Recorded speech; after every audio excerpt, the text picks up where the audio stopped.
تو یہ سوال کسی نے نہیں پوچھا. اور جو شریف خاندان کے کیس میں, ایولن فیلڈ کے کیس میں, وہاں پر بھی تو 22 سال 25 سال پرانا ریکارڈ مانگا جا رہا تھا کہ فوری طور پہ آپ منی ٹریل دے دیں. وہاں پہ جو سوال کرنے والے تھے نا کہ ایون فیلڈ فلیٹس کی منی ٹریل دے دیں, کیسے خریدے گئے, آج وہ یہاں پہ یہ سوال کیوں نہیں کر رہے کہ جج صاحب کی ڈگری کدھر ہے, جج صاحب کی مارک شیٹ کدھر ہے. اگر جج صاحب یہ ساری چیزیں منظر عام پر لے آتے تو دودھ کا دودھ پانی کا پانی ہو جاتا. لیکن یہ سوال نہیں کیے گئے. جن کے پیٹ میں مروڑ اٹھ رہے ہیں وہ اپنا کنڈکٹ ماضی میں دیکھ لیں کہ ان کا ماضی میں کیا کنڈکٹ تھا. اب بات کی جا رہی ہے کہ اگلی باری کس کی ہو سکتی ہے. آپ دیکھیں, ادارے کی طرف سے, افواج پاکستان کی طرف سے سابق D G I S I lieutenant general Faiz Hameed صاحب کا ٹرائل کیا گیا, کورٹ مارشل پروسیڈنگ ہوئی, ان کو 14 سال کی سزا ہوئی. یہاں پہ ایک عدالت نے جج صاحب کو موقع دیا, کل تحریری فیصلہ بھی جاری کر دیا گیا مختصر, جس میں لکھا گیا کہ جج صاحب کو, طارق جہانگیری صاحب کو موقع دیا گیا اور ایمپل ان کو اپرچونٹی ملی, لیکن اس کے باوجود جج صاحب نے اپنے جو جواب تھا, جو ایجوکیشنل کریڈینشل تھے, وہ عدالت میں پیش نہیں کیے. تو لہٰذا ہم آگے پروسیڈ کرنے کے لیے مجبور ہوئے. تو عدلیہ نے بھی احتساب کا پروسیس کر کے دکھایا. اب بات ہو رہی ہے سوشل میڈیا پہ کہ اگلی باری کس کی ہے. تو ناظرین, اگلی باری سے متعلق خبریں سامنے آ رہی ہیں کہ لیگل فریم ورک جو ہے وہ بنا لیا گیا ہے, اور جو اس قسم کے جو لوگ ہیں جو جھوٹا بیانیہ بناتے ہیں, اداروں کو ملائن کرتے ہیں, اداروں کے خلاف پروپیگنڈا کرتے ہیں, اداروں کے سربراہان کے خلاف پروپیگنڈا کرتے ہیں, انہیں اس لیگل فریم ورک میں لایا جائے گا. اب وہ لوگ سیاسی اپنا قبائل سے تعلق رکھتے ہیں, یا تجزیہ کار ہیں, یوٹیوبر ہیں, انفلوئنسر ہیں, سوشل میڈیا پہ ہیں, سب کا گھیرا تنگ ہوگا.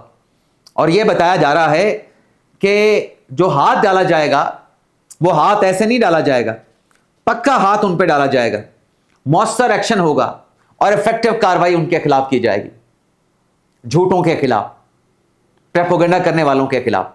بلکہ جو پیپلز پارٹی کے رہنما ہیں ان کی طرف سے تو واضح طور پہ بتا دیا گیا ہے کہ جہانگیری صاحب کا فیصلہ اور جو اس کے ساتھ فیض حمید صاحب کا فیصلہ آیا اس کو خوشائند قرار دیا گیا, لیکن کہا گیا کہ اب جھوٹ بولنے والوں کی خیر نہیں ہے. اب اگر گھیرا تنگ ہوگا تو جو ڈھٹائی کے ساتھ جھوٹ بولتے ہیں, پروپیگنڈا کرتے ہیں, کمپین چلاتے ہیں, اداروں کے سربراہان کو ملائن کرتے ہیں, بدنام کرتے ہیں, اب ان کا گھیرا تنگ ہوگا.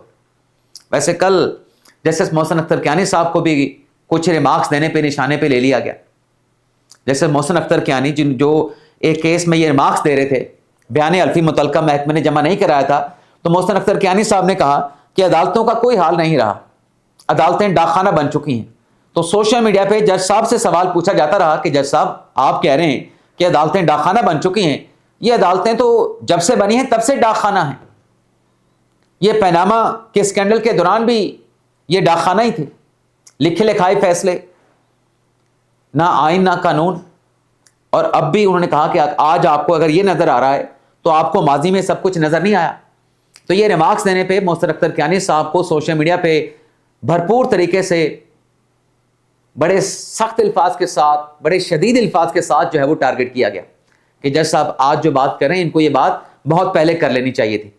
اب طارق محمود جہانگیری صاحب ڈسکوالیفائی ہو چکے. جیسے میں نے کہا کہ ان کے پاس ایک ہی ریمیڈی ہے کہ وہ آئینی عدالت سے رجوع کریں, اور آئینی عدالت سے رجوع کرنے پہ بھی ان کو ریلیف نہ ملا تو پھر کوئی پینشن نہیں, کوئی مراد نہیں. ویسے انصار باسی صاحب کا آج کا آرٹیکل ہے کہ جج صاحب یہ سوچ رہے تھے, ان کا ارادہ تھا کہ جیسے ان کے 5 سال کی میعاد 30 دسمبر 2025 کو مکمل ہوگی تو وہ 1 جنوری یعنی جنوری کے پہلے ہفتے میں اپنے عہدے سے ریٹائر ہو جائیں گے. ان کی پینشن بھی رہ جاتی, ان کی مراد بھی رہ جاتی, لیکن اب تو رات گیا, ان کی ڈی نوٹیفائی ان کو کر دیا گیا ہے اسلام آباد ہائی کورٹ کے فیصلے کے بعد. لیکن پاکستان تحریک انصاف نے بھی ایک اعتراف کیا ہے. پاکستان تحریک انصاف جو کہتے ہیں نا کہ ہمارے اختلافات کی خبریں میڈیا پہ غلط چلائی جاتی ہیں, اور یہ کہا جاتا ہے کہ اداروں کے خلاف ہم کوئی کمپین نہیں چلاتے, کوئی پروپیگنڈا نہیں کرتے, اداروں کے سربراہان کو ملائی نہیں کرتے. کل پاکستان تحریک انصاف کے رہنما تحریر سمیع سلم جگرا صاحب میڈیا کے ساتھ گفتگو کرتے ہوئے خود اس بات کا اعتراف کر رہے تھے کہ ہماری پارٹی میں اختلافات موجود ہیں, ہمیں ان اختلافات کو ختم کرنا ہے.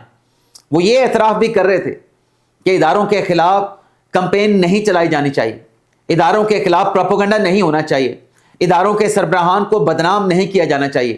وہ اس کو ڈسکریج کر رہے تھے, اس کی حوصلہ شکنی کر رہے تھے, مان رہے تھے کہ یہ سب کچھ ہوتا ہے, لیکن ایک چھوٹا سا نقطہ نہیں مانا کہ ان کی پارٹی کی طرف سے ہوتا ہے, ان کے پارٹی کے سوشل میڈیا کی طرف سے ہوتا ہے, ان کے پارٹی سے وابستہ جو جنگجو ہیں سوشل میڈیا کے، ان کی طرف سے ہوتا ہے.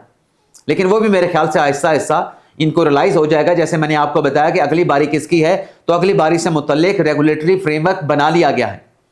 صرف اس کی جو حتمی منظوری ہے وہ حتمی منظوری ہونا باقی ہے.